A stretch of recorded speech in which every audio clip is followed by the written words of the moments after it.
Hello and welcome back to the Everyday Ceremony. Today we're being joined by Anna Arthur, trained hypnotherapist, mentor, and coach, and we're going to be diving into the topic of reparenting. What is reparenting? Who needs reparenting? How do we start this process of reparenting? And what are really important things to keep in mind along the journey of feeling more safe, secure, and free within our bodies, within our experience, and within trauma and past pain and suffering that we experience throughout our life. You definitely don't want to miss out on that one, so make yourself comfortable, kick back, and enjoy the conversation. Anna, it's lovely to have you back on here, and I'm really grateful that you made time and space to dive into this very, very interesting and I believe very important topic of reparenting. And my first question would be, what do you think, or what for you are actually the roles, or what is the role of a parent? And what are the qualities that a parent kind of has to master or cultivate within that role? Okay, well, first of all, thank you for having me back. But that's it's like going straight into the deep end, literally. Um, I think what are the qualities and what does the role a parent have? Now, I feel like this is a really tricky question because depending on the culture that you're in, depending on the person that you ask, it's going to be completely different. I'm going to try and have a very non-biased opinion on this and really try to go into, okay, what is kind of essential to the growth of a child, right? We have the first things, which is just like, food, shelter, water. But you see children who have food, shelter, food, shelter, but have all of those and money, lots of money, but then they tend to be the ones that are killing themselves, that have some of the most worst mental health as well. So we kind of need to look at this. Okay, so what more do they need? And yes, there's all these physical things, but what about emotional and mental?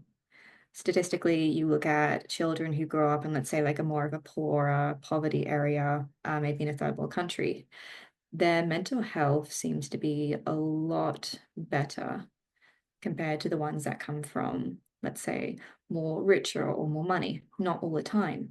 But when you look at the studies that they've done, they look at it and they have, let's say, a parent at home always giving them love. Not all the time. Sometimes there's abuse. There's a lot of different things, but they tend to receive more care. They tend to receive more community. They tend to hear the words, "I love you so much more. You're very, very important to me. You Mhm. mean so much to me. Thank you for being in my life. I have time for you. I want to watch you grow." Whereas when you have families who come from, let's say, more money, um, children often feel neglected. They don't actually hear the words, "I love you," or "I want to see you grow." It's more, "I don't have time for you. Tell the nanny that." Mm. So when we're looking at like what is the basis of a parent? Yeah. Okay, what does a parent need to do? The qualities that they need to have: food, water, shelter. Obviously we need to financially be able to bring up the children as well, but they also need a level of love, a level of belief, a level of care, a level of support, understanding, but also freedom as well, freedom to make mistakes, freedom to be a kid without being judged or criticized, and freedom to kind of create their own narrative and belief systems. Mm. Beautiful. So what I hear, they're caregivers, but not just on the physical plane, but also on the emotional and mental plane, and they're kind of more like space holders for the child to be on their own journey rather than them actually actively kind of controlling the development of a child. Is that correct? Yeah, definitely. Definitely. I think one of the biggest, I would say, problems, and it's something that you hear a lot, is, you know, I gave birth to you. Hmm. And for that, I am entitled to you and your decisions and your life. Hmm. And this is a really, really hard thing that we go through, is that do we live for myself or live for my parents? Hmm. And yeah, a parent is, I guess, the way that they are, is that they're a guardian that guides the child into adulthood, that gives them the skills, the space to do that.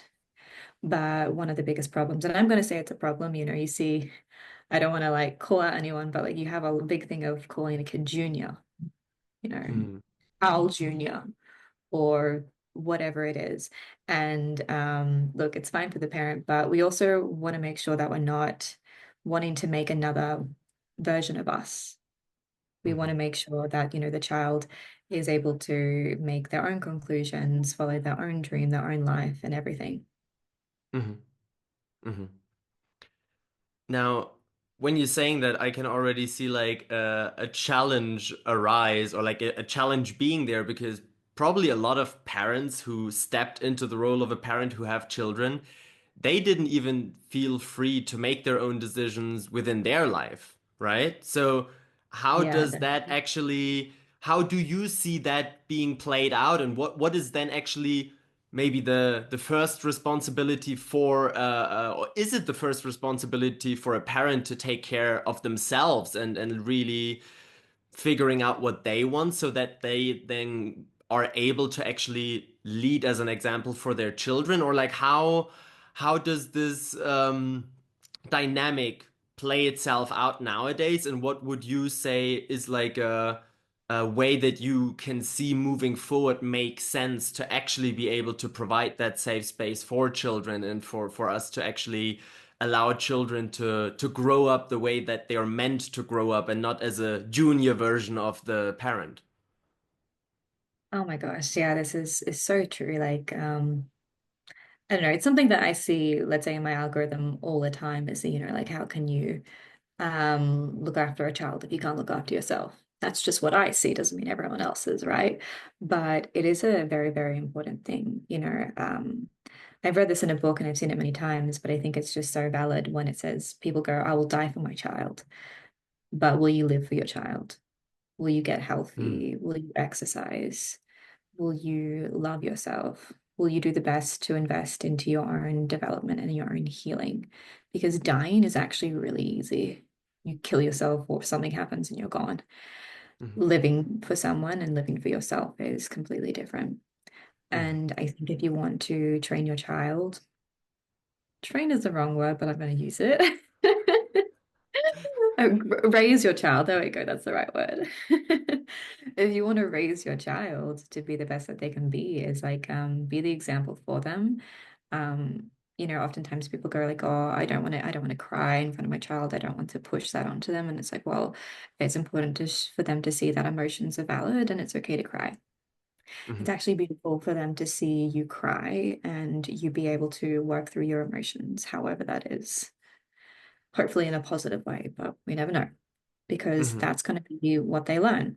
If you're processing your emotions through a bottle or through a cigarette, that's going to be their influence. But if you're processing it through talking, through journaling, through getting therapy, through art or whatever it is, that's what they're going to pick up and learn. A child is literally a sponge. It is absorbing everything around it. And that is what is creating its subconscious, which is its belief systems. mhm. All right. So would you Lots then to say download. that, yeah, would you, would you say that then the primary responsibility of somebody who is a parent or who wants to become a parent is to actually start reparenting themselves? And what would that actually mean? Like, what does the term reparenting mean? Well, what does that include? How do you see that? Yeah, that's a very good question. I think reparenting is kind of looking and seeing yourself as a child and understanding what yourself as a child needs. Depending on what we're looking at, we in psychotherapy and healing culture, we have like the inner child. It's that inner part of us that needs that care, right? And what does that need and how does the inner child come out? And that's a really important part to look at when you're reparenting because some people go like, I'm fine, I'm an adult, I have money, I have a job, I have a wife, I'm fine. Why do I need to reparent? Okay, well, do you have outbursts of anger, aka a tantrum like a child? Do you have moments of anxiety when you're caught in comparison with others? That is the same attributes you have as a child. Now, I don't want to say that if you have anxiety or anger that you are a child, but these are unprocessed emotions. When we're an adult, we're able to process normal experiences with a very level head, with deep understanding. When we don't have that, that's our inner child coming out, screaming for attention and help. We are not always aware of it, but reparenting is very, very important because we are reparenting ourselves and re-raising ourselves in ways that can make us feel safer, more healthier, more stable, so we can welcome in more abundance, more love, more care, more health, and so many other things. Mhm. Beautiful. What would you say are a few, you could say, attitudes or like characteristics where you would say, okay, look into yourself and maybe some reparenting is due for you? Like, what are some behaviors you could say that are, for example, based on traumatic experiences from the past? But like, what are those expressions, like really classical ones? Maybe name a few where you say, like, oh, yeah, that actually requires some inner work. That does require some looking inside and some reparenting work for an individual. Okay. I'm gonna go with the first one, which is the most relatable and something that like probably around 80 to 90% of the population does, and it's lying. Hmm. Yeah. Seeing your eyebrows go up like, mm. Now, we all lie, something that we do, not just culturally, but societally. But when we look at the psychology around why we're lying, it's because we don't feel enough. My story needs to be bigger and more grand because my current story, my current narrative is not enough. And the more that we lie and the more that we validate that in a story, the more that anxiety grows, or comparison of I'm not enough, that I need to hustle to prove myself to others. Mhm. Mhm. So reparenting, lying is a very big thing now. I think there are some big lies, there are some small lies that we do, and to be honest, it's all valid because it's a natural thing that we do, and we are all kind of programmed in ways to do it because it's all around us. I mean, like you look at marketing, that's just exaggerated truths, aka lying a lot of the Mhm. times. But you know, reparenting yourself, okay, why did I say that? You know, why did I say that I read the book when I didn't? What am I Mhm. trying to prove? Why did I say I know about epigenetics or whatever it is when I didn't? Why did I tell that story and, make that fish bigger than it is? I feel like that's like the typical one. And really understanding that, there's something that in us that feels that in order to be liked and loved, that we need to be more than we are. And working through those little barriers and finding, okay, well, what is enough? Or what is good about my story? Or what is good about me? What is good about my life? Mhm. Changing that narrative and focusing on that, and we'll slowly stop the lying because it's easier said than done. Don't lie. Stop lying. Mhm. It's an impulse we actually can't control. I often used to compulsively lie in the past, and I'd be like, why the fuck did I say that? That's not true. Mhm. I would get really embarrassed about it. And it was something I actually had to slowly train, starting with that awareness and then, repetition of, it's okay, gentleness, and then, what is my story and Mhm. how is that enough? Okay, so that was the first one. Okay, Um, can I ask a question on that one, or yeah. like can I? Okay, so for me personally, it's interesting that you brought this up. Um, I would say that I actually do not have a big problem with like speaking, you could say, like my truth or my experience, like authentically sharing with others what I think is going on.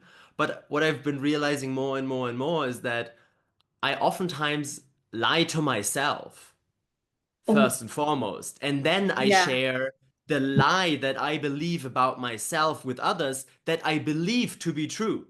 But oftentimes I lie in the first place to myself. And usually it's about like my internal state of being, like somebody asking. I mean, I think the most often told lie on this planet is like, how you doing? Oh yeah, I'm fine. You know, it's like Yeah, that's something definitely. where I'm like realizing, oh, oftentimes I'm actually not fine, and I'm realizing after I said that I actually don't feel maybe respected or acknowledged or witnessed in my state of being, but I also never really communicated it honestly because I didn't even allow myself to be honest with myself and say, oh yeah, today I'm really tired or I'm really exhausted or I'm overwhelmed or just confused or I'm facing a lot of worries right now. And that was something just that I wanted to put out there is like So the lying to other people for me is like I don't really think I do that, but lying to myself in the first place and then sharing that lie with others without even recognizing that it's a lie, that is like something that I've been becoming just more and more aware of and realizing, ooh, I'm actually this internal relationship with myself and just honestly, transparently being myself. It's a toughie, you know? It's like it feels like I need to defend myself from myself almost, you know, whereas like I need to defend myself from this internal judge, probably from this internal parent that at a certain point learned, no, those states like exhaustion or tiredness or whatever it is, confusion, they're not really appreciated. So better just don't show them and don't even acknowledge them yourself. So that's just something I wanted to say about the lying thing and maybe also ask you if that is something that is very like widely spread, that internal lying, or is it more really the lying to the outside world? yeah, no, no, no, very true. I think it's we create this own narrative in our head. I can think of an example that I remember saying like 2 years ago that I used to do. And I remember, I was trying to be like, like pump up my ego, and I was like, yeah, I don't even watch TV anymore. But I watch Netflix on my laptop because that's technically not TV. It's computer, right? Like, and I that's a lie, though. I'm trying to create this inner narrative to make myself seem better than what it is, and I will create a reason to want to believe it. Hmm. I think we create these inner narratives to bump ourselves up, to make ourselves feel better than we believe. Hmm. Oftentimes people say like, "Well, why'd you lie about this?" I'm like, "Well, they'll find a way to say no. There's truth in it." And Hmm. there is always truth in it. There's truth in everything. Hmm. But we have a protective system where we want to create this inner narrative, this inner story. And sometimes we will believe it so much that it will actually turn into a mental illness. Mm. Hmm. So So basically, a way of our psyche to actually protect ourselves can turn into something that is really harming ourselves in the long run. definitely, definitely like, and that comes from, you look at like not all cases, but cases of schizophrenia. Hmm. They're believing this inner narrative that's being created in their head, but where did this inner narrative come from? It came from not being seen, not being believed, by feeling so unsafe Hmm. as Hmm. well. And those are many, many common things that these people feel. You know, um, a lot of mental health issues, yes, it can be genetic, but when we're looking at genetic or what's the word, epigenetics, those genes can actually be turned on and off through safety. Okay. So you can be born with a mother who had bipolar or anxiety or any of these, but if you were brought up in a very safe environment where you feel safe and held, that gene will actually turn off.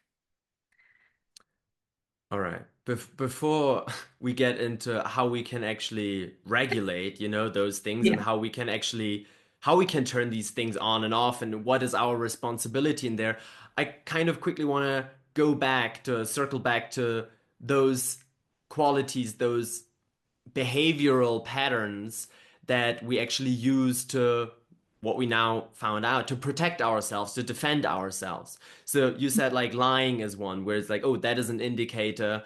If you're aware about like, oh, I might tell myself or like people around me lies about my emotional state, my maybe my intellectual quotient or like what I'm doing on a day-to-day basis, how successful I am, how the relationship is going whatsoever. So that is an indicator. What other protection mechanisms are like very widely spread, and what would you say is like things to look out for when it comes to yeah, just actually trying to make ourselves feel safe from a place of fear and not enoughness and not feeling loved and actually not feeling safe.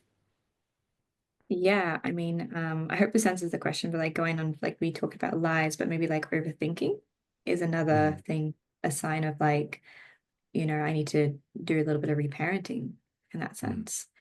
And reparenting is just like it's healing as well, right? But I think when we overthink, and I actually made a video about this literally the other day, but it's what was common for me. I used to be like a chronic overthinker, and I would sit there and create scenarios in my head and how I would solve them. I would compare them to previous scenarios or past events. Something happened. I'm like, well, what would I do in this situation again? What should I have done in that situation? And in my mind, I'm like, okay, this is good. I'm preparing. I'm doing really, really well. But I also can't turn that off. And I also do it to the point that makes me so anxious. And when the situation happens again, and doesn't go along to my inner narrative or what I've created in my head, I want to have a panic attack. Mm. Hmm. And that's kind of what overthinking is in that specific way. Not always. That's very, very specific. And that's just my own experience of that I had. But when I look back at that and when I'm working with clients who are overthinking a lot, they're kind of trying to protect themselves because they fear. Hmm. They fear being wrong. They fear being misunderstood. They fear being walked over. They fear being a burden. And for that, they're trying to create ways that they can be right or they can be understood or not feel like a burden. There can be many more different Hmm. categories than that. But the biggest thing is feeling wronged. Often people who Hmm. overthink have been wronged a lot in their life. They've often been the butt of the joke, the person that's been belittled or walked over. And Hmm. so overthinking, I think, is a big thing that you need to reparent yourself. And you kind of need to go into go, not just why am I overthinking, but like, why do I feel this need to protect myself? And how can I honor my truth and go into situations without needing to prepare for them and just accept it as it is? Hmm. Be Hmm. okay with being misunderstood. Be okay with being wronged. Hmm. Be Hmm. okay with not being right. And it's kind of creating this safety in yourself of just like, I'm okay as I am. Hmm. Hmm. Thank you for that. One thing that came up while you were saying that is that the overthinking, as I can see it and as I can also like just say from my own experience, oftentimes comes together with wanting to please others. Like Yeah. with a tendency to people please, or on the Yeah. other side to actually manipulate others. So it's like, as I can see, there's kind of this hierarchy, like this power game of like either I need to please someone who is higher above me in the hierarchy, who could be like anyone, a boss, or could even be a romantic partner, or like the parents or whatsoever, or I need to actually figure out a way how I stay on top of the hierarchy, like how I am in control and how the I can manipulate others into doing things the way that I want them to do. And I can just see that from myself as like, yeah, that's when I'm really afraid of being rejected, for example, when I'm really afraid that somebody will not agree with me, when somebody will just not like what I say or who I'm being, then I'm trying Mm. to. I fear being wrong. Yeah. Yeah. So okay, so we got lying, we got overthinking, we kind of got like people pleasing or controlling others, like trying to manipulate others in there. What else? Is there something else where you say like, oh, that's something to look out for? My last one, which is like we kind of already touched on it, so I can just mention it, is just like we really just said it, but it's like the inability to not inability, but like this the need to be right. Hmm. There's a very big need to be right. Like no, you're wrong, I'm right. I can't be wrong. And this can also come from a very perfectionism area of like when someone gets work critiqued, they Mm. get really hyper analyzing it. They'll go into a mode of like, oh my God, I'm wrong and blah blah blah blah blah. I can't believe this. But in the moment, they're like, no, it's fine. There's nothing wrong with it. And let me change that. Like getting very hyper anxious about it. Like anxiety Hmm. is another one as well, but every single one of these issues involves anxiety. I think just talking about anxiety is such a broad subject. We need to, as we said, niche down to these ones. But Hmm. not. not able to be wrong is a very big one as well. Hmm. Hmm.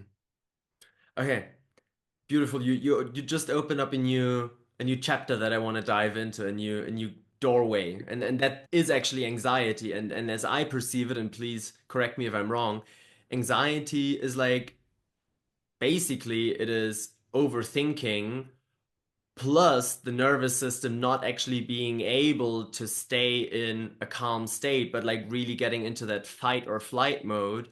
And so the overthinking, a lot of thoughts coming through the mind, combined with feeling insecure or like not safe within the body, just makes us stress out and makes us actually rush at life or avoid life. So would you agree with that, or how would you actually define anxiety? Like is it dis-ease within the mind? Is it a dis-ease within the body? Like where does it come from? What are the expressions of it? Take me in there. I love this question. I have never thought of asking it like that. So I would say you're pretty much correct. How I would define anxiety is the inability to be present. Mm, mm-hmm, Anxiety is when we're either fixated on the past or we're dreading the future. It's the inability to process stress, and instead we get caught in a neural loop, stress loop, instead of being able to process it. mm-hmm, Anxiety is actually, it's not a disease, it's super healthy, it's super amazing. mm, We should be very grateful that we have anxiety because it is our stress response. It is our ability to take action. It is our willpower. It has a hand in hand to many different things like our ability to have dopamine. If we didn't have anxiety, we won't have stress, and our stress receptors are the things that allow us to understand when danger is coming, when we need to take action in life. Back in the mm-hmm, day, it's our ability to work well in stressful situations. It's our ability to find food, to fight off predators. So it's very, very beautiful response. But unfortunately, because of the way our society has grown and has been trained, it is now becoming something that is a threat to our mental health because it's unprocessed. It's been really, really bad, and we've actually haven't trained this properly. Everything else has evolved, our brain has not.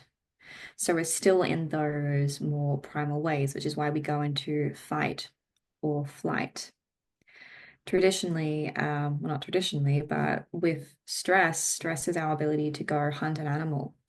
It allows us to go do that. It allows us to fight back when we're in danger. Stress is our part of our willpower. It is part of the reasons why we're able to take action.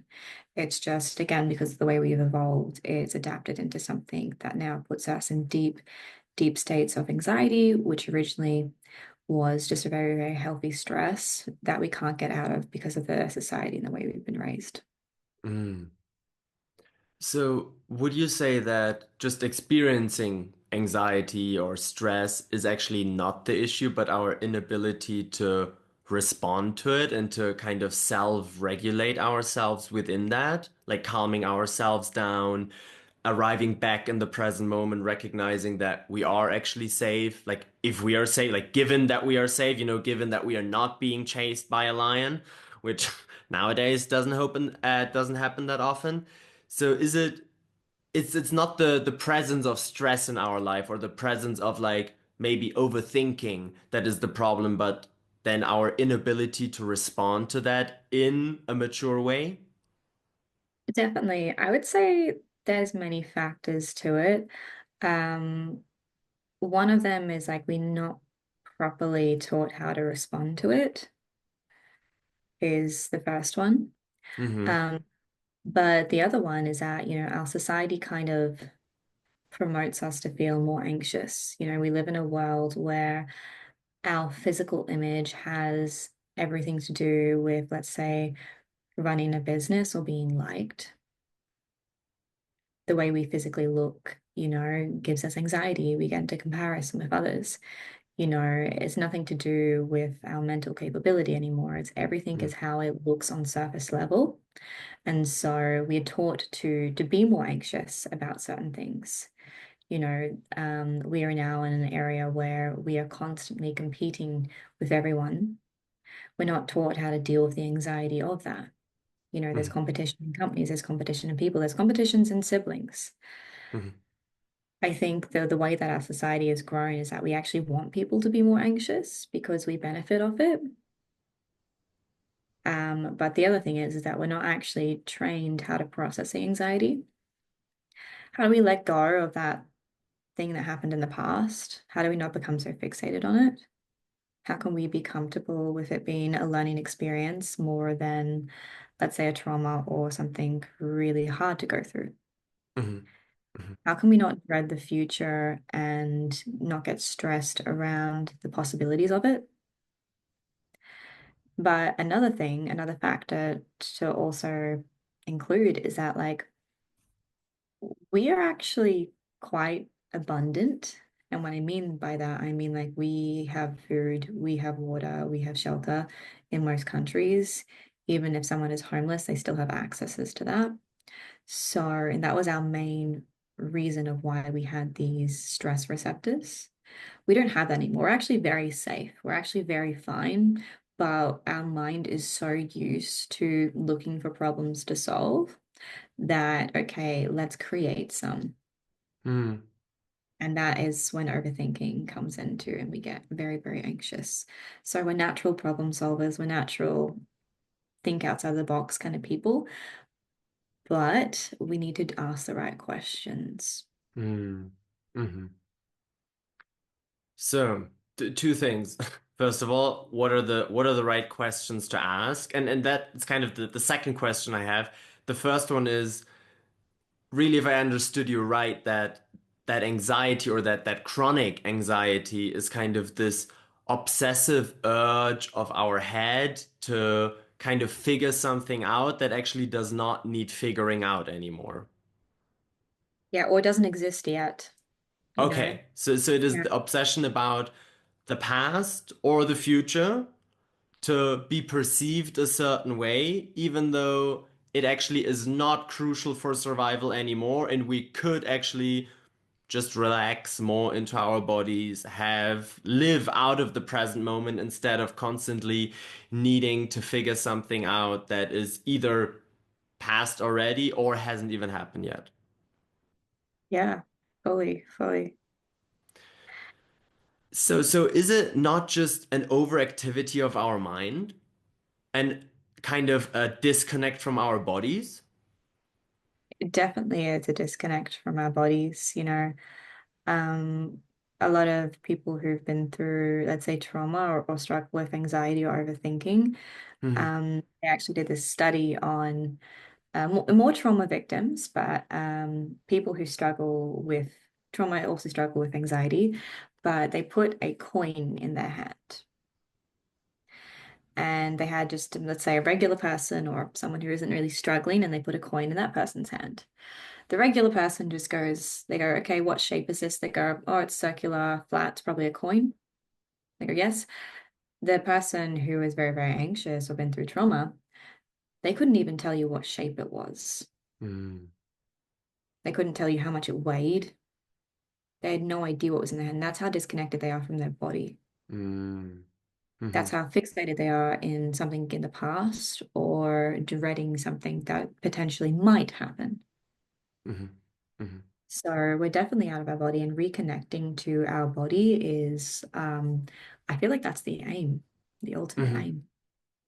Okay. So is that maybe even the right question to ask? Like, how can I feel safe within my body instead of how can I have the business that makes me more wealthy than my neighbor? Or how can I have the relationship that looks good on the outside? Or how can I attain something that I feel like I'm lacking? Those questions that are oftentimes ruling our existence and our lives. And then coming back to actually the important question of how can I actually spend more time in my body and feel safe where I'm currently at and who I am in this lifetime? Is that a better question to ask, or what in your opinion are the questions that actually help us to relax more into the present? It's a very, very good question. See, that's the right question right there, what you're asking. You're doing well. Good. Whew. Good. I'm being perceived well. I'm performing well. Oh, nice. Exactly. But definitely I think like how can I be more in my body is a good question. Mm, Um, question that is something I quite often ask myself is whatever circumstance I'm in, I go, how can I find the validation in myself instead of mm, through whatever it is, like through Instagram, through this random boy, um through this conversation of needing to be seen more, like how can I find this validation in myself and not mhm, this external experience. And it's the same for, as you said, like the person who wants to be richer than the neighbor, or the person who wants to be see that he's having this amazing relationship. We also need to ask why. What does that do for yourself? mhm, Why do I mhm, want this? Is like a really important question. But I think if we want to get specific, like I think one of the most common,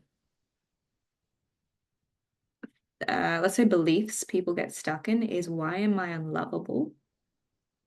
mm, And I feel like everyone can relate to that, even if it's slightly, you know? And if you say, why am I unlovable? What's the answer going to be? You're unlovable because you're too fat. Or you're unlovable because you're not smart enough. You're unlovable because of this. Okay, we're going to get some bad answers and we're going to put ourselves in this very depressive loop. mhm, Why am I fat? Why am I this? Why am I that? Like it just keeps on going. So we need to kind of change the pattern in which you're going into. And mhm, instead of lovable, how can I love myself more? mhm. How does that reflect on the people around me? You know, it very, very simple, but what are I mean, I'll ask you, like, what are the answers of like, how can I love myself more? What comes up for you? Be patient with myself, be understanding, take time to do the things that I enjoy doing, focus on me, focus on my fulfillment.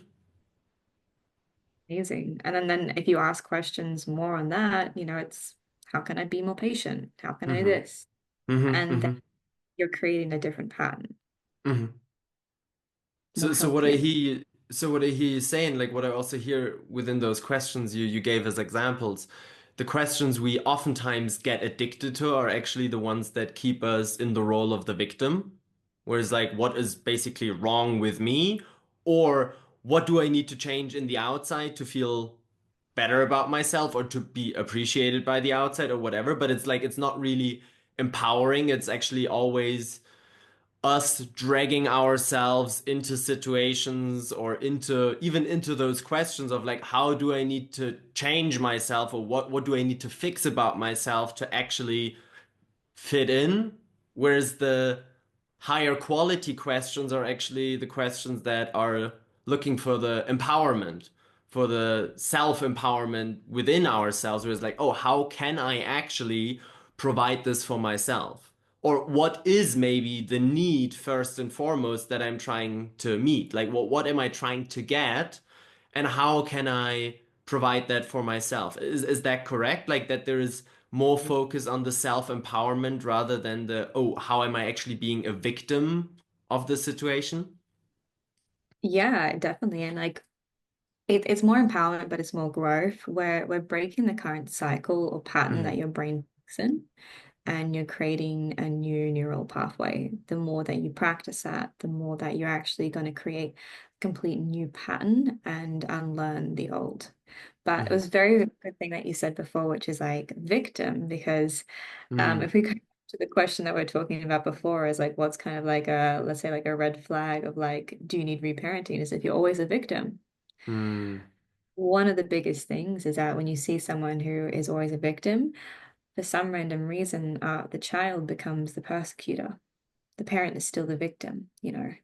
Mm-hmm. Um, the parent tends to see, or not to say they see the child as the abuser, but they push that demeanor onto them because they Mm. need to find a way to be the victim.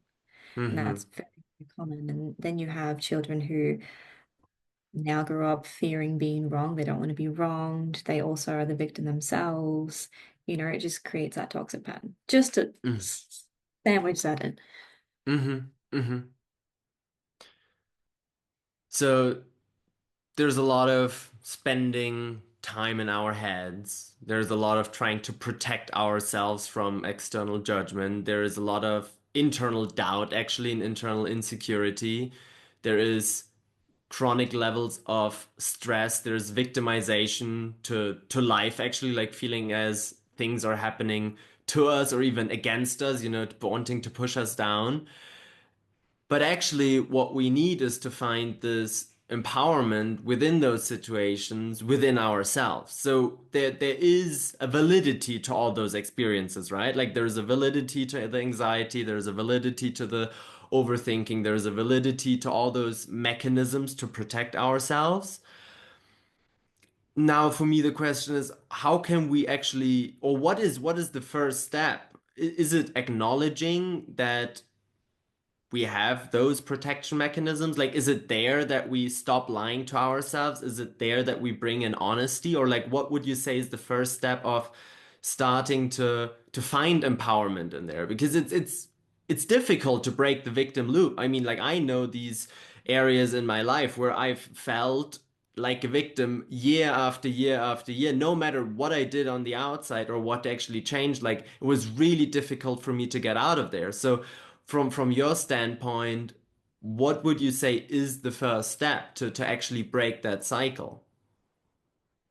It's a good question. I think the first one is I'm going to say acceptance, but Mm, more acceptance within yourself because I think how to break the cycle. Okay, awareness is kind of what's already come into place when doing this, but we also need to accept it. I think one thing that makes us very anxious or overthink is, why did I do that? Why did I act like that? Why, I should have done the situation better. It's like, it's just having this acceptance and saying to yourself, I did the best I could have done with the tools, resources, and knowledge I was given. mm, It's mm, this point of acceptance of like whatever happened, or if you're a parent right now, and let's say you haven't done the most correct actions, it's just finding that acceptance of like, I'm doing the best I could have done with the knowledge, resources that I was given.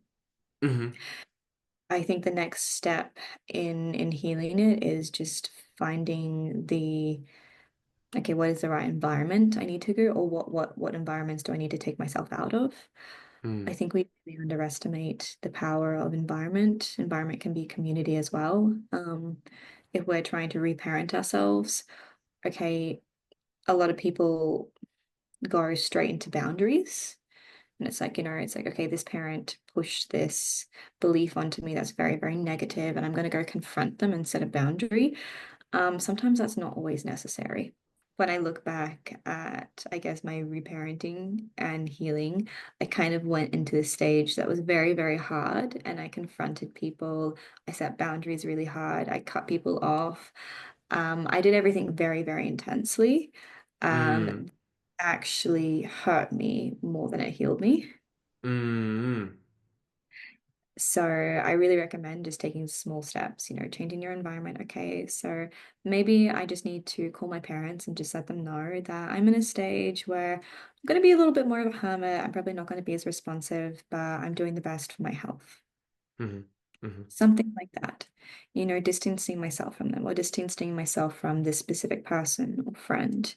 Do I actually want this person in my life? mm, mm, Changing your environment, changing, an environment is everything. What are you watching? Okay, what's on your phone? mm, What are you feeding yourself with? How do you feel when you check Instagram or TikTok or whatever you're using?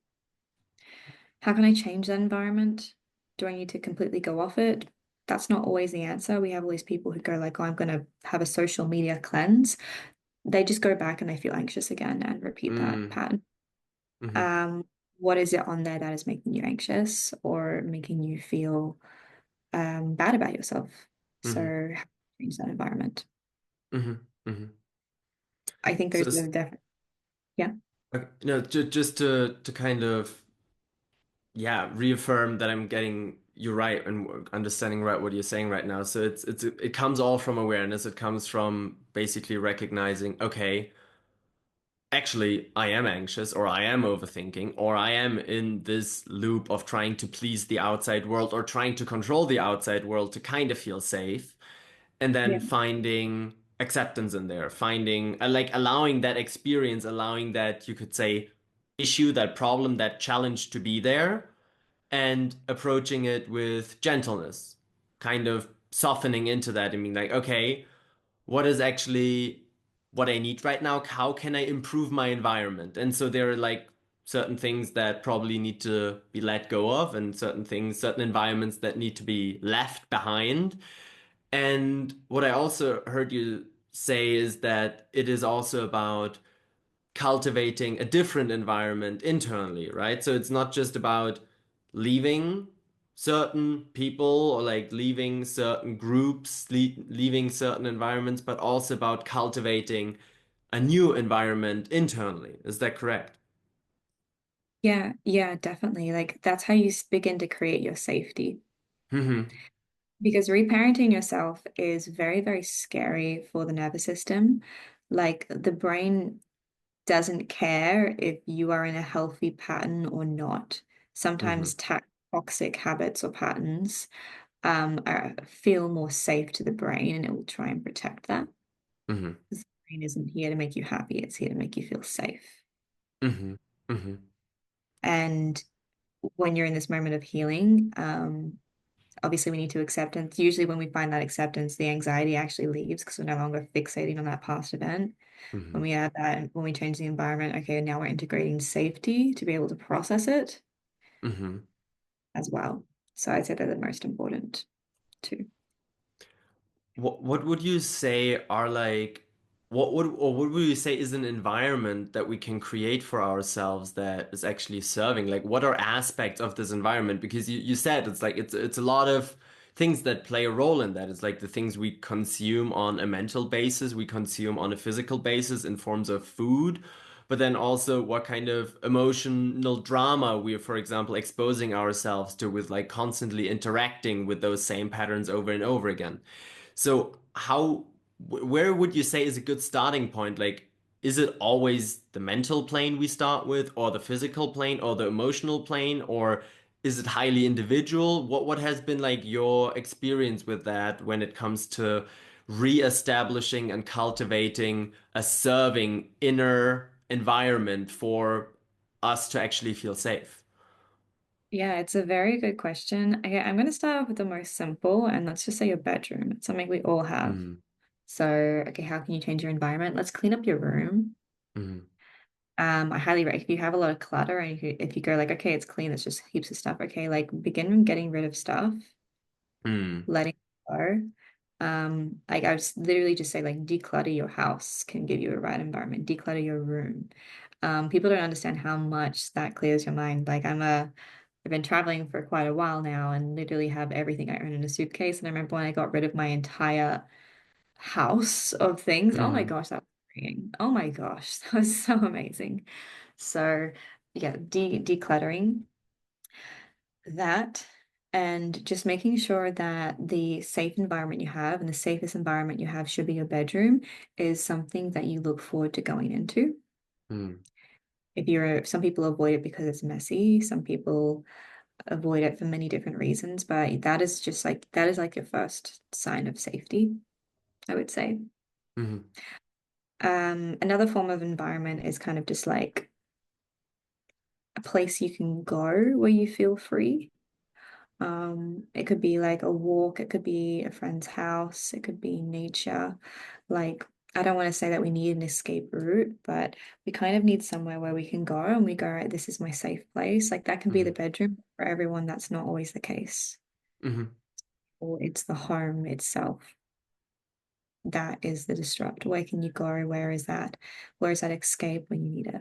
It's basically about doubling down on the things that actually make you feel at peace and make you feel safe, and where you can, like, in a certain way, be with yourself in that space in a peaceful manner, or if that does frankly not exist, like to explore that, like what is it that actually makes me feel at peace? What are those environments? What are those places? Like for me, for example, it's outside, I'm just looking out there and there's the forest and I know that I'm gonna go for a walk after we wrap up our conversation here because that's my Lovely. safe space. Like that Yeah. is my safe space. It's like it's outside, it's with the trees, it doesn't even matter what kind of weather it is, but it's just like for me it's really being out there is where I feel the most free, the most calm, the most connected with myself. And it took me a long time to figure that out. And I one of the things that I also wanted to ask you because I see this with myself as well that I'm trying to optimize sometimes my environment in a way of I'm trying to get rid of all the triggers or trying to get rid of all the yeah all the things that you could say cause anxiety, but actually that is one of the things that causes me anxiety, to perfectionize my environment.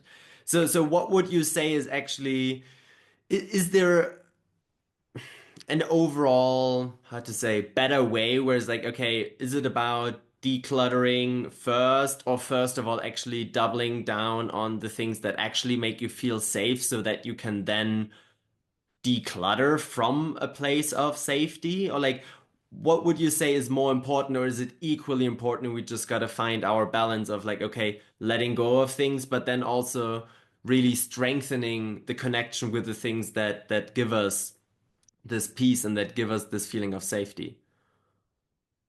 I mean, I don't think that's the number one. I think what is it to you? If you were to Mm, close your eyes for a second and just think like, okay, what here feels the most important? What gives me the most anxiety? That could be decluttering something, or that could simply be like not having my bed made. It hmm could be it's an important question, but it's also important to listen to yourself and like what is the main concern here and how can you tackle that for yourself? hmm So would you say that it is, or what is more important to focus on like the things that give you anxiety or actually the things that give you peace?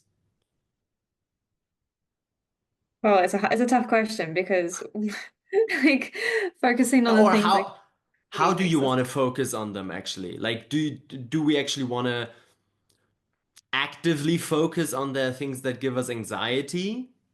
so it's Or do we just want to be aware about them and let them be there and maybe even allow them to just fade away in a certain way and rather actively focus on the peaceful aspects in our life?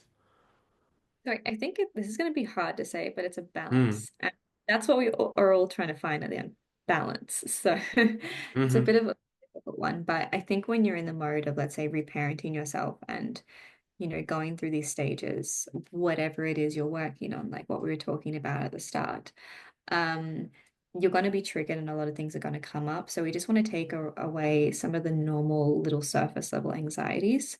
Now, these are things that eventually we actually do want to bring back Mm-hmm. because that's how we work through them, right? I'm sure a lot of people watching this have read some self-help book or many that says, like get uncomfortable to get comfortable. Making yourself uncomfortable is how you grow. That's all good and that's all great when you are already in a healthy nervous system and in a safe environment. Mm-hmm. When you're forcing yourself to get uncomfortable and you're already in a mode of fight or flight stress mode, that is going to do the opposite effect. Mm-hmm. Mm-hmm. So when it comes to reparenting ourselves, how can we just remove like little stresses, little triggers, little things of the day, little things that we avoid, get to those so we can start to actually work on reparenting ourselves. And then eventually we want to introduce, like, let's like, I don't know, um, unmute that friend and see what anxiety it gives us when we see their extravagant lifestyle and get in comparison to them or whatever it Mm-hmm. is, Mm-hmm. you know. Mm-hmm.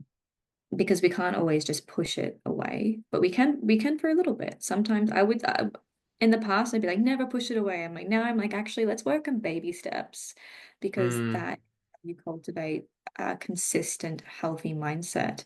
And I really emphasize on the word consistent there. One more thing I wanted to just like put it all together what you've said so far. So we want to be aware that actually our mind is on a certain level running the show, and we're kind of not in charge of that, and it has become a compulsive kind of chronic anxiety race, trying to get somewhere, trying to please someone, trying to control life in a certain way. And then we gotta become aware about, okay, so there are certain triggers, certain events, certain things in my life that actually do make me feel really unsafe. I feel unsafe when I look at those things. It could be a relationship, it could be money, it could be whatever it is. And we want to put them on hold for a moment and actually really come back into our body. And that is like, we can say that now in a few seconds, but that is a week, month, sometimes year-long process, right? Like returning actually into a safe place within our body, depending on how dysregulated our nervous system is, depending on how much emotion, how much energy has been not processed over the years. So we want to be coming back to that place. And then from there, we actually want to start re-interacting with life to see, okay, how much you could say resilience we've actually built and how well we are actually doing at being at peace, even though there is conflict, even though there are stressors, even though the world maybe hasn't changed around us. But the question is like, how much can we actually take responsibility for our inner environment, and how much can we actually give ourselves the nourishment and the nurture we really need for us to live out our, you could say, our nature, like how to really be ourselves. So now that we've realized that we do need reparenting and that we actually started creating an environment where we feel more safe and where we actually do feel more open for the possibility of changing things in our life, what would you say does the process of reparenting actually include? Like, what are these aspects? What are the qualities? What are the processes that we can incorporate into our life to actually be able to interact with the world rather than needing to be constantly in our own little cave or safe environment and actually feeling more safe with the world around us, merging with the world around us? Yeah, very good question. So I would say it's like with whatever it is we're trying to repattern, we kind of went over a few of the examples at the start. Okay, now let's actually begin to track this pattern, because when we're reparenting, let's say it's like we're reparenting this part of us that needs to be right, and when we're wrong, we have these outbursts of anger. Can feel like that's probably more of a common one with men, let's say. Mm, Okay, let's begin to track this. How often this is happening? Is this happening daily? Is this happening weekly? We want to make it something that's no longer in the mind, and we want to make it kind of physical. Like, I actually really mm, recommend like physically writing down like a tally. Like, I had a trigger today. What was the trigger? Why did it happen? And then once we've gotten there, we want to add some more. How am I feeling? What was I feeling after? What was I feeling before? Because what we're doing is, this is something, as you said before, we can't control. mhm, It's an outburst that we cannot control. It's a subconscious trigger. We don't want to be angry. We don't want to be having a panic attack on the ground or whatever it is. But through the process of no longer hiding from it, because we kind of want to not talk about it. Let's say again, it's like an anger outburst. Like, you don't want to talk about that. You don't want to look at it. It just happens sometimes, and whatever. Let's not talk about it. Like, panic attack. I don't want to talk about why I was having a panic attack. That might make me have another panic attack, right? mhm, We don't want to welcome that pain, and that's what we need to start to do. mhm, But I always try to be, how can we be consistent with welcoming it, and how can we do it slowly? So again, just tracking it. And as we track it, and again, beginning to ask those questions, like I was saying before, we're making it from being subconscious to now being conscious. We are fully conscious of it. We are fully conscious of it happening. And with some people, they might not have to do any more work on it. Just Mm. simply by slowly tracking it and making it conscious, it literally leaves. Like you've retrained it. You've reparented yourself to be like, actually, I choose not to do this anymore. Mm-hmm. Mm-hmm. The next way is to do it, okay, what can I guess, replace it with?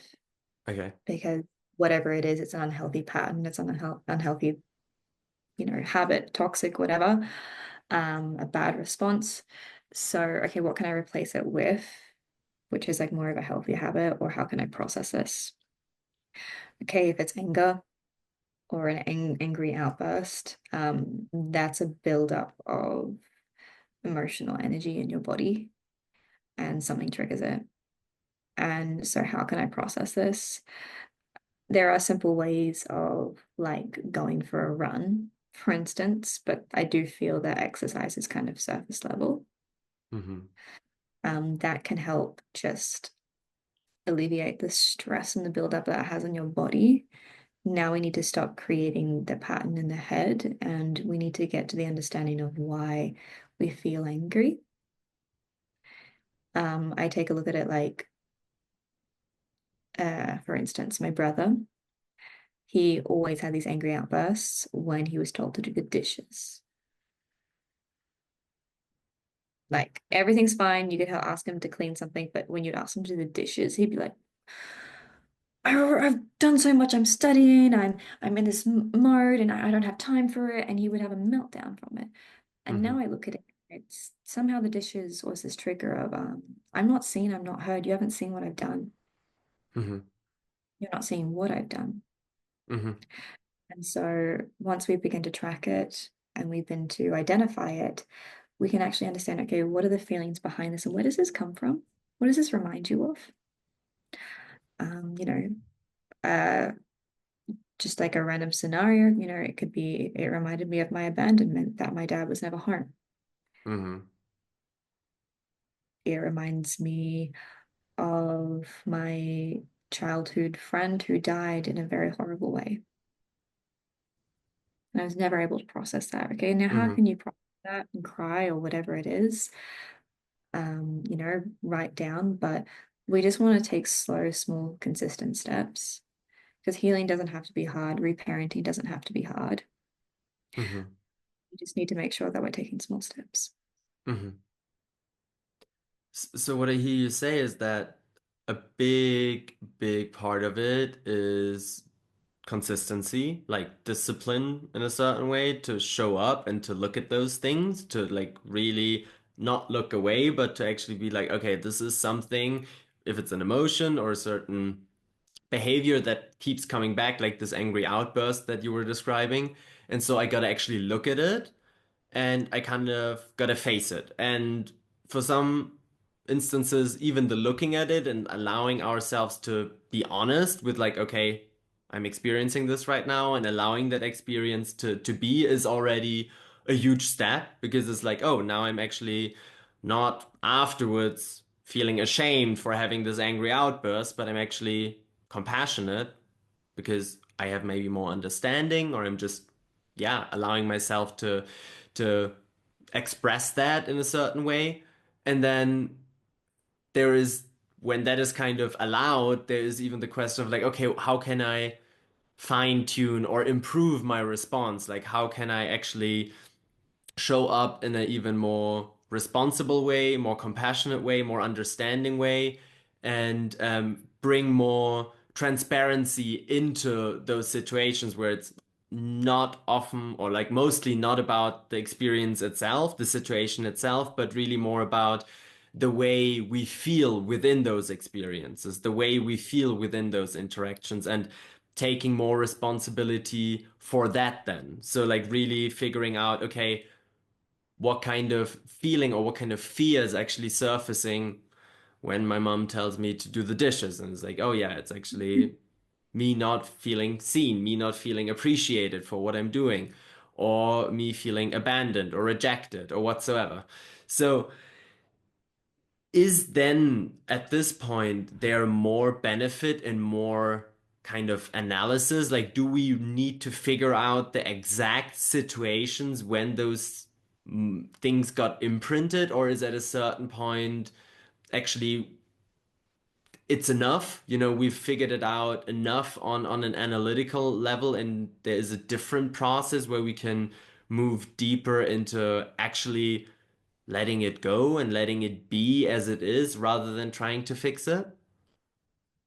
Yeah, that's a really good question because I look at the past and I would say, like, yeah, we need to find the root cause of where this behavior started. And Mm-hmm. oftentimes it's a trauma. And, when we're looking at trauma is not always this big PTSD. Trauma can be, it's just a disturbing experience that we were never able to process. Right. These days, no. Like, I think it can help to go back to the root cause to have understanding. But when you become very much conscious of a behavior, when you are conscious of it, you're able to control it more and you're able to choose whether you feed it. We just need Mm-hmm. to start the process of making it from the subconscious to the conscious. And sometimes we need to go deeper and we need to find that root. We need to find that understanding and repattern it there. Mm-hmm. Let go of whatever experience or whatever emotion has been built up. Mm-hmm. But sometimes just simply allowing this, whatever behavior or pattern, to become more conscious, to become more aware of it, and to have, let's say, more empathy with it, you can start to repattern it then and start to change it. So both Mm-hmm. ways. Mm-hmm. Mm-hmm. So it is not necessarily required that you understand on the, you could say, deepest level what exactly happened, but it is about allowing actually the full experience to be felt so that we Yeah, actually feel it rather than feed it. Whereas sometimes even the trying to analyze it can be feeding it, right? So we kind of perpetuate and we keep the loop going by trying to figure out what has gone wrong in my past, or what has happened, even that, more neutral, what has happened in my past so that I'm feeling this way. But the actual way out is feeling it right here, right now, and trying to relax ourselves as deep as possible, or as deep as we feel safe to actually experience that. I love the way you said that. I love that. Yeah, to feel it instead of feed it, because I think quite often this is something that I actually caught myself doing is Mm, really going deep into the why, getting to the root cause of a specific pattern or trauma, and then just mhm, going deep. It's because my mom went through this, and my mom went through this because my granddad did this to her, and then he was adopted, and da da da da, and like mhm. kind of getting too fixated on where the problems happened. And that's a long history. You can keep going on that and you will not find the answer. Yeah. So some just finding acceptance that you understand why you have this pattern, Mhm, and again making it more conscious, and then just using different tools to repattern it, to retrain mhm, it, mhm, reparent it mhm. more. Beautiful. Yeah, one thing that just came up for me as well when you were saying like fixating on that problem, or like trying to trace down that problem, and it can go on for like, yeah, just generations. Um, the interesting thing that I found for myself is oftentimes when I'm trying to fix a problem, and I literally then think there is a problem and I think there's something that needs to be fixed, I actually fix that problem within me. So it's like instead of actually getting that relief that I was hoping for while fixing, I fixate it within me and it keeps, I mean, just keep focusing on it. So and then it's like where my attention goes, my energy flows. So I actually make that problem grow and I get more and more agitated about something that actually would not even require that much of my attention, that actually would not require any of my attention other than me witnessing it and allowing it to be there. And I found that quite interesting to observe. And also you say it multiple times that it's actually reparenting doesn't have to be hard. It doesn't have to be this really intense process, but it can be actually approached at least in a gentle and soft way. Of course, there will be uncomfortable feelings and uncomfortable things coming up within our body because we try to protect ourselves from something, so those feelings need to be expressed in some way. They don't just evaporate into thin air. But I think oftentimes we make it, or I know from my personal experience that I made it harder for myself than it actually had to be, just by approaching it in a way of like, okay, now I'm aware of it and now I need to completely get rid of it or fix it completely, which made me fixate on that very thing that I was actually trying to find relief from. So it's interesting to see that, yes, the discomfort of feeling those emotions, of feeling this, we could say, stagnant or suppressed energy, that makes us grow.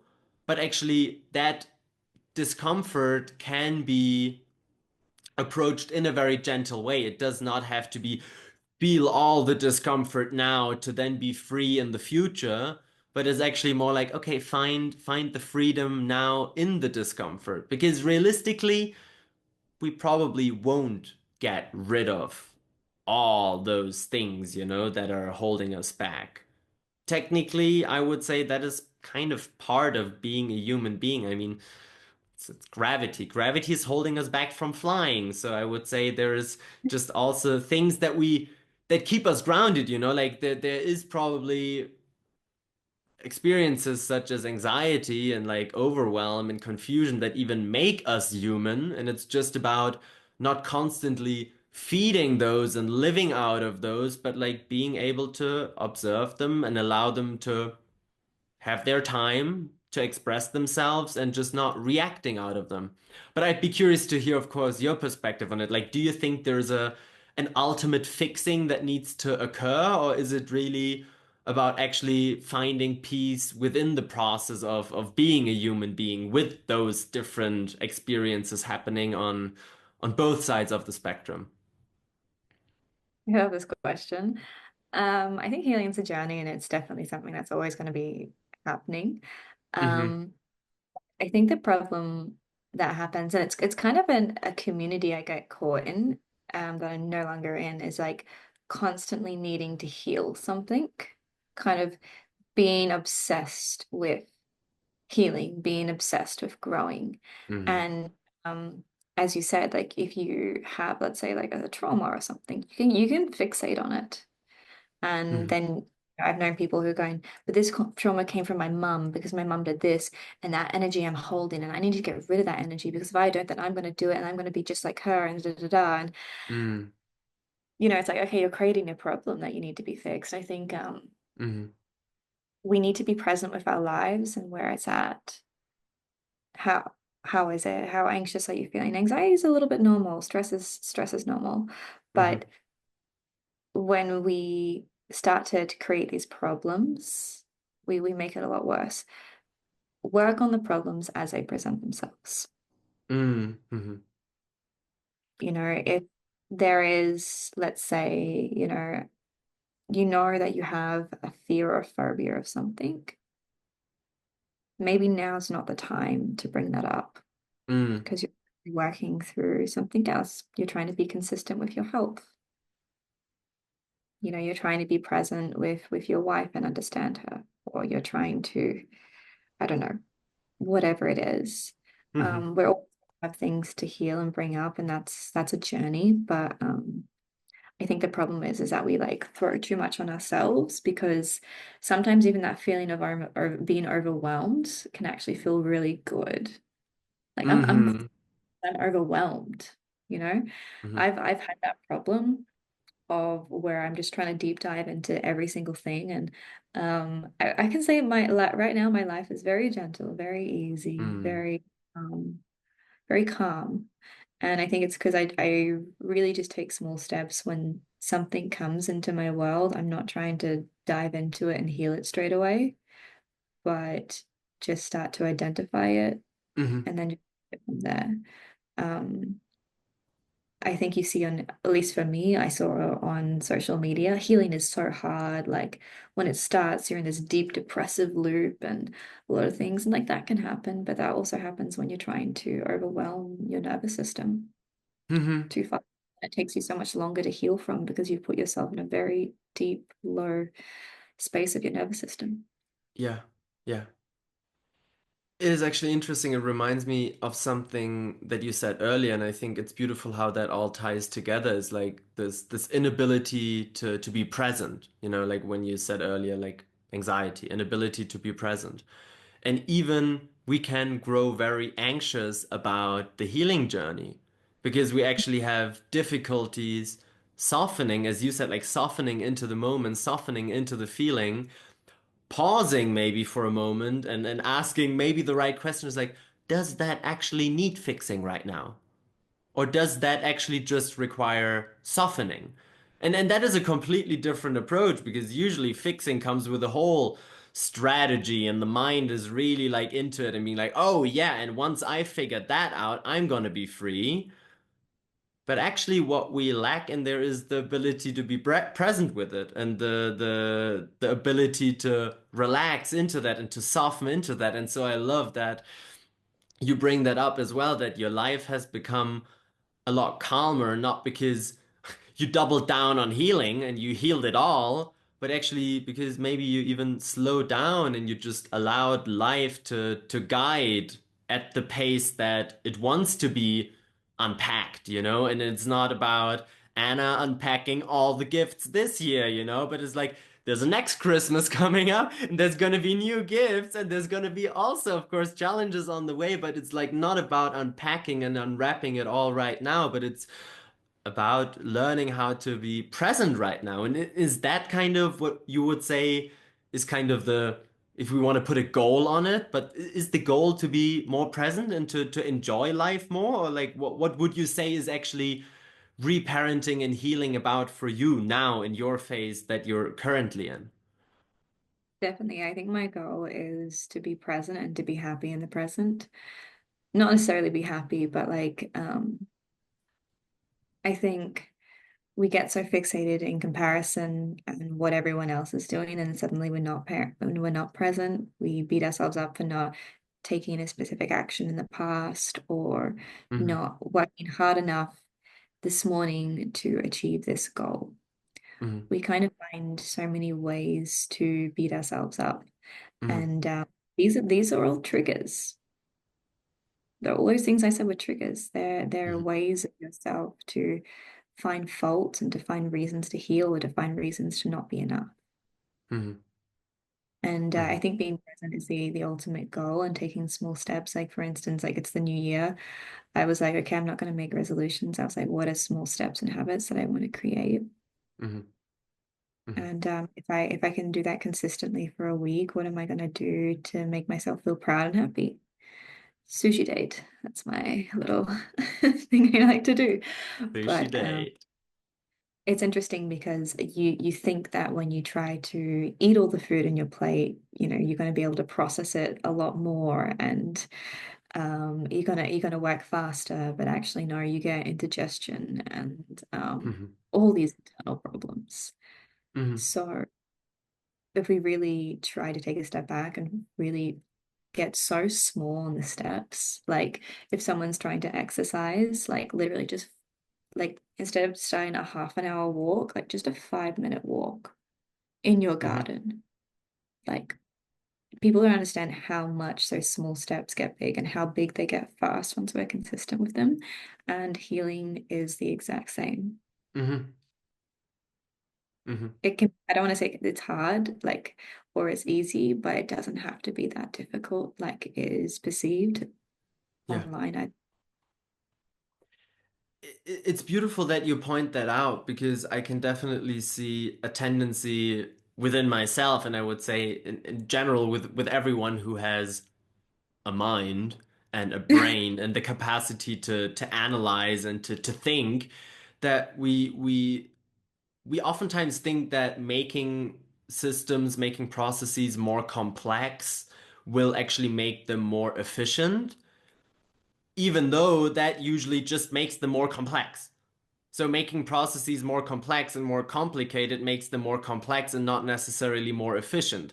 And so what you were just saying about actually almost making it too easy for the mind to even play a role in it. Because it's like, yeah, really, for a 30-minute walk, you might already have to schedule it into your day. And that might already give your mind an opportunity to talk you out of it. Whereas just now saying, like, I literally step outside on the balcony or I open the window, for fresh air, that's almost too easy for the mind to even get involved. And that is actually the simplest thing we can do. And in the moment, if we're talking about the present, it's the most powerful thing we can do. Because a 30-minute walk that we scheduled but never actually went on doesn't serve us at all. But opening the window right now and taking one breath, that does change something. And so I love that you were actually bringing this up about the simplicity of it. It's again not easy, it's not easy, and it takes dedication and time and commitment, and it's in a certain way a devotional practice to ourselves, I would say. It's Yeah. like really falling in love with ourselves again and seeing those challenges actually as opportunities to fall into a more caring and more intimate and more loving relationship with ourselves. But it's actually pretty simple. It's not that complicated as our mind thinks. And that's interesting is like when we say, okay, healing is about returning to an experience of life in the present moment, then that's where we, I think, can start. And that's where from where it will grow, and we will probably just appreciate our time way more, and then we will say, oh, now I go for the 30-minute walk, and I maybe even postpone that work call, or say to my friends, hey, I need time for myself. I just really, yeah, want to honor what I need right now. And it's pretty simple, and it does not actually require so much planning and so much complexity. It is actually pretty simple and straightforward, and yeah, rooted and grounded, founded in the present and our ability to check in and see what we need right now. So I love that soft approach.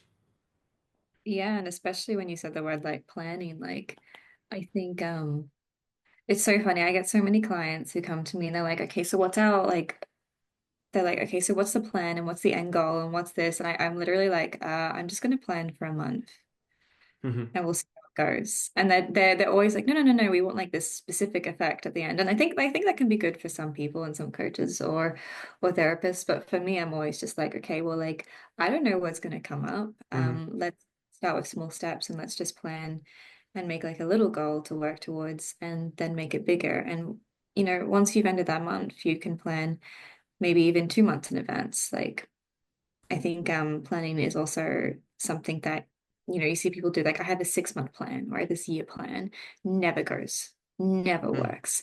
Hmm. How about just plan your day, Hmm. Hmm. plan your 2 days, plan your week, and then just go from that. And I say that with healing, like, okay, like let's just go for the next week, let's just try go for a 5 minute walk every day. Next week, let's like have a moment where we open the window, feel the sun on our skin, and just take 3 deep breaths. Like, Hmm. again, it's simple, it doesn't overwhelm the mind. And once you've already done that, you've actually created the mechanism to prove yourself that you can do that and so that you can do more, which is Hmm. creating more self-trust, more willpower. Beautiful. Trusting the process, Mhm. trusting that we are in a certain way. Those things happen for a reason, and it doesn't always mean that we see the reasons for those things happening. But I see actually a big reason for me why I struggle is to learn how to soften into those challenges, to actually learn how to approach difficult situations in a more gentle way. And for me, it's really like my, you could say, main goal is actually to approach whatever I approach in life with more gentleness and more patience and more ease. And for some people that might be like, oh yeah, I actually need more vigor, I need more fierceness, I need maybe more structure. And for me, I just found out that actually that is what I'm usually using to compensate for my distrust in life. It's like I'm having all the structure and all the planning and like all the fierceness and all the vigor, and I'm like, no, no, no, I gotta make that happen, and I'm gonna make that happen. And I interfere with the process of life where oftentimes I just get to realize on the other side is like, oh, that didn't work out the way I actually wanted it to work out, and it kind of worked out even better than I could have even imagined. And still, I struggled a lot on the way, and I would have not had to struggle that much. I mean, a lot of that struggle is literally me making the process more complex than it actually would have to be. And so it's interesting, probably applies for all areas of our life, that listening to the moment and actually then having the discernment to actually make a decision what is required right now. Oftentimes it's just a pause, as you said, it is like oftentimes just the witnessing is enough, oftentimes just the observing is enough. But we forget about that so quickly because we think there is a place we can get to where it's all resolved and there's no more struggle or something, and we, I would say, exhaust ourselves trying to get there, not realizing that that place is actually only available to us right now in the way we approach life. So a life without challenge, in my worldview, doesn't exist. But a world without struggle, or a life without struggle, does exist, where it's about finding peace, finding opportunity, finding love, and in a certain way, enjoyment within the process of challenges presenting themselves and we growing through them. And also trusting that not every challenge needs our full, how to say, full immersion. Sometimes we also gotta just pause and observe for a moment and realize, oh, this is actually, that's not my game. It's like, that's not my mountain that I need to climb. That's not my challenge to put onto my shoulders. That's not up to me to carry. I can just let that be there and observe it. And actually, in retrospective, I can see that, oh yeah, my life gets calmer. My life seems to be more in flow and in alignment when I allow things to be in flow and in alignment, and when I don't interfere with them. And that's for me, that's still a biggie, softening into that and allowing those experiences just to be experiences and not necessarily making them into problems.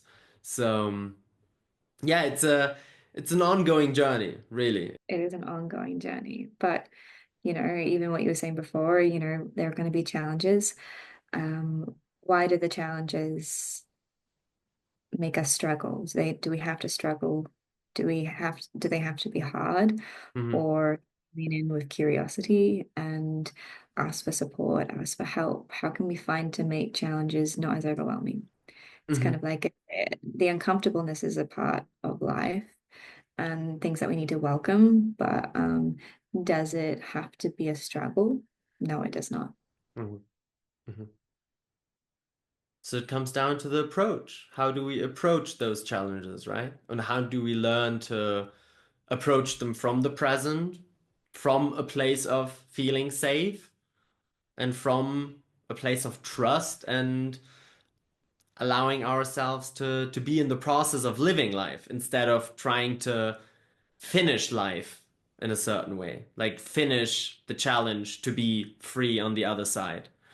So what let's say, are there maybe five qualities that you would say that for you personally have shaped the way that you approach your life now? Like you mentioned already, there's a lot of actually softness and gentleness in there. You now mentioned playfulness. What are some other qualities where you say like that really just help you to find more peace in your experience of facing challenges and living life? I'm going to say actually the top one is community. Mm.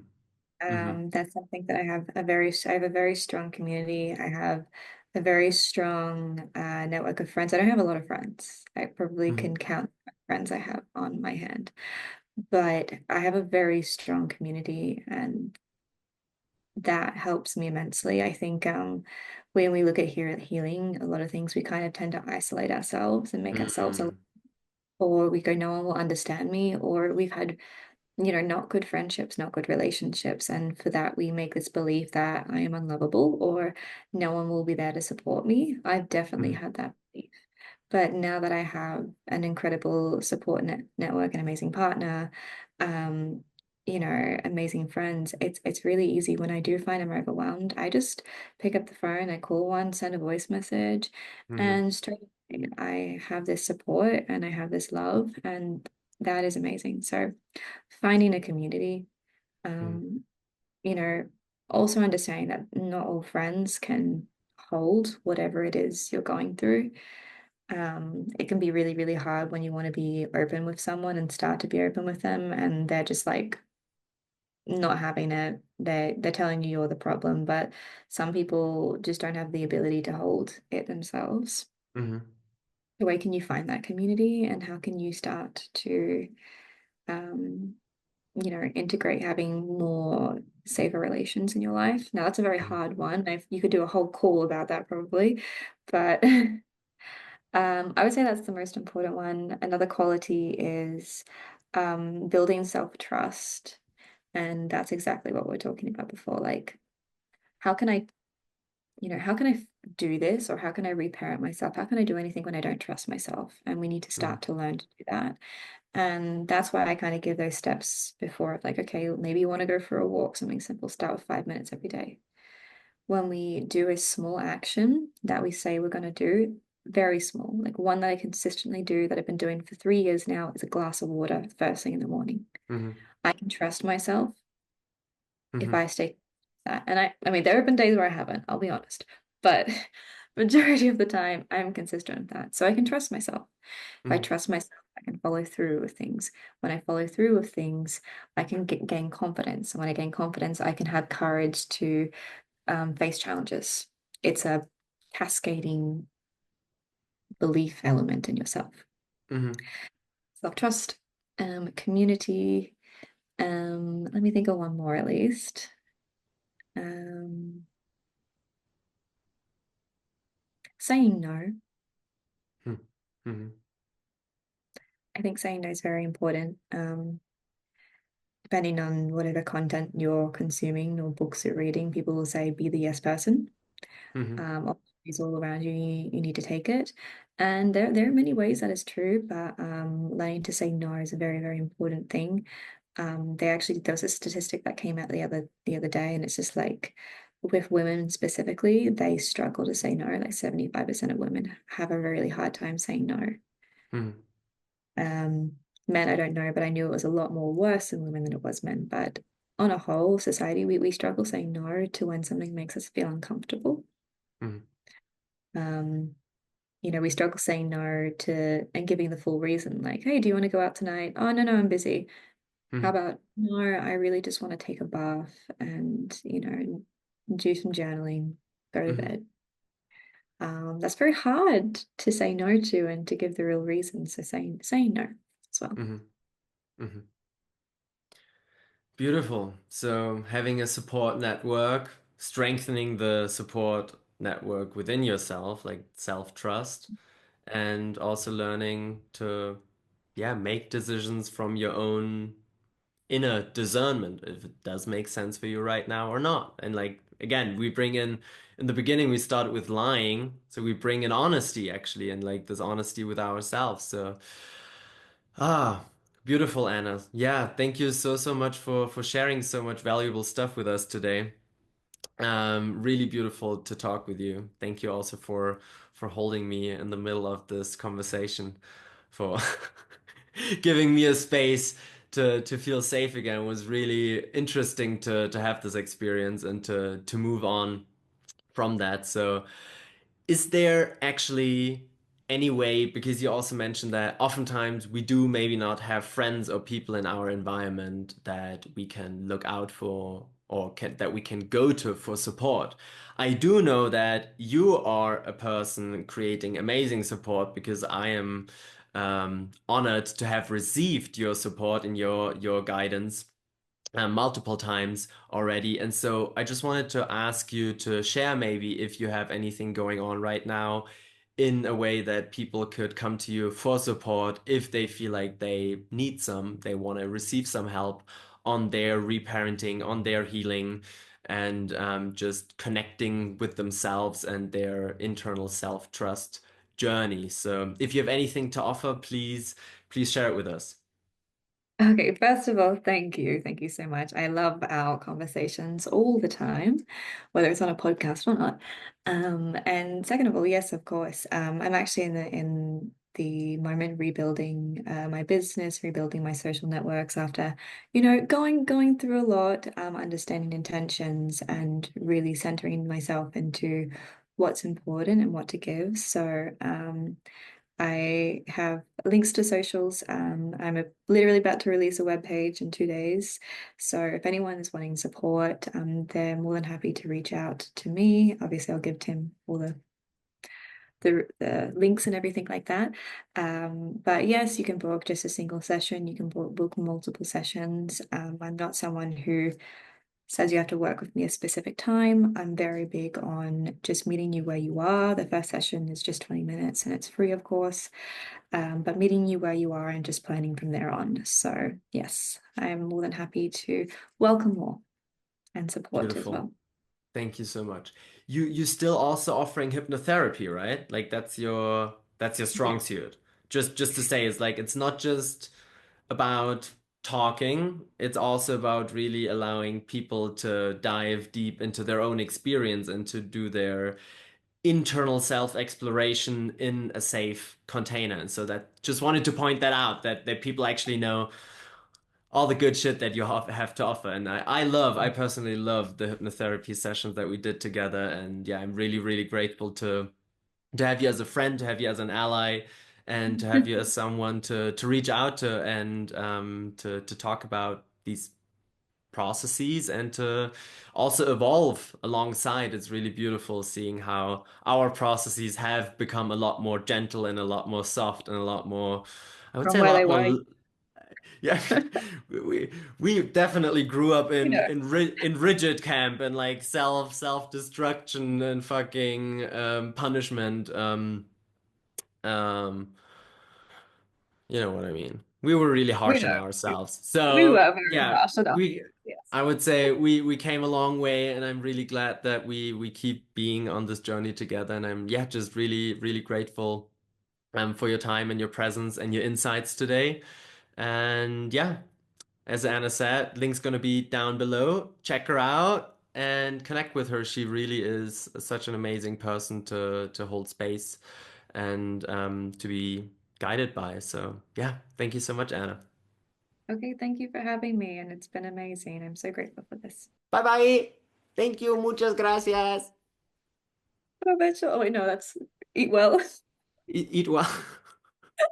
Provecho, which is like Buen provecho. bon provecho. Thank you so much for tuning into this episode of the Everyday Ceremony. If you were able to get something out of it, or it just brought you some joy, some inspiration, some empowerment, make sure to give us a 5-star rating so that we can grow this show organically and bring it to an ever-growing audience.